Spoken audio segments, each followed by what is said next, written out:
Well, congratulations. A pretty thorough victory for you tonight. Give us your thoughts on your performance. I'll never be satisfied with my performances. We didn't get to finish, so that's kind of crappy. But I feel like I dominated from start to finish. I felt like that was a shutout. I got to show some of my striking. I got to show I'm not just a grappler. And I pushed a good hard pace. He caught me towards like the last bit. It didn't really hurt me. It just kind of wobbled me a little bit. But that's experience gained. So I'm actually happy it happened. Yeah, we'll get on to the next one. Let's get home though. Yeah, right. I think anybody that watched it would be impressed, even if you're critical of yourself. Were you surprised though that he was able to withstand that? No, honestly, he was as tough as I thought he was going to be. I knew he wasn't going to break. I knew he wasn't going to fold. There's different levels of breaking. There's straight out tapping. There's not getting up when you know you can. And then the level of broke that he did was he knew he was down 2-0 and he wasn't trying to finish me. He was trying to survive. And that's fine, you know.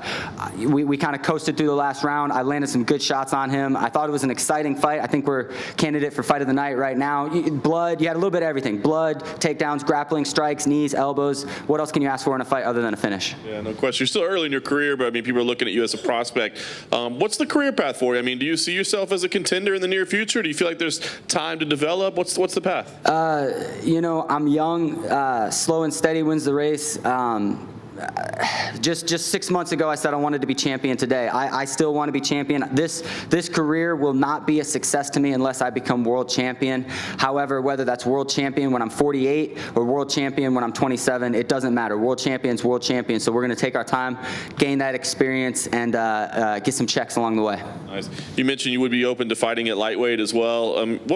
How would that be different? What would it look different? I mean, would you do anything different with your body type, your preparation? Does it just mean you're just not cutting weight? What would it be? Man, I am a huge 45er. I don't even think that calling me a 45er is fair. I don't want to get into numbers, but I'm heavier than a welterweight right now. Making 145 is hard, and making 145 for the amount that I'm making, you know, it's just not worth it. And that's nothing on what I'm making. I'm being taken care of by the UFC. I'm very happy with where I'm at right now. But if I'm going to go down to 45, I want to make the money doing it. So I want to get a couple of wins at 55, especially with the pandemic happening.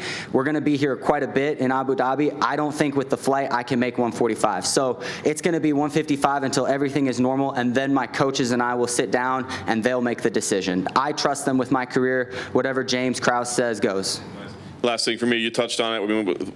Probably some shows in Vegas, then we'll probably come back here. I mean, how soon do you want to fight again, knowing that you wouldn't have to cut the weight? I mean, how quickly could you fight? At 155 with the right matchup, I'll turn around tomorrow, whenever. As soon as I'm able to fight, let's go. I've been hearing there aren't going to be any fights in Vegas. I've been hearing that they're going to shut Vegas down and they're going to move all the fights to here. I want to be a company man. My teammate Tim Elliott, he won on Wednesday. His big thing is he's a company man. I want to be a company man too. I can't be a company man at 145. At 145, I need 12 weeks minimum to make that weight. I'm so big. But 155, I can be a company man. You can call me day or night, short notice, long notice, doesn't matter. I will show up on weight and ready to fight. You spoke that you're happier than a welterweight right now. When the UFC is able to finally go back to the US, do you think that's going to be an issue for you because they have these weight caps that you can be heavier than a certain amount of weight you fight at featherweight and stuff like that? I don't know. I don't really know where my future weight class is right now. For the next at least 5 fights, it's going to be 155. You have a lot of second round rear naked chokes in the UFC and the Contender Series. Are you upset that you weren't able to get another one tonight? I'm upset that I didn't knock him out in the first 25 seconds. I come here for finishes. I'm trying to be exciting. I'm trying to dominate from bell to bell. I did everything that I say I'm going to do. I was dominant. I won every second of the fight. The only thing that I didn't do that I said I was going to do was get the finish. I'm 16-1 with 14 finishes. That's good, but it's not good enough. We're going to get the finish in the next fight. What do you think was the missing point that you weren't able to get the finish?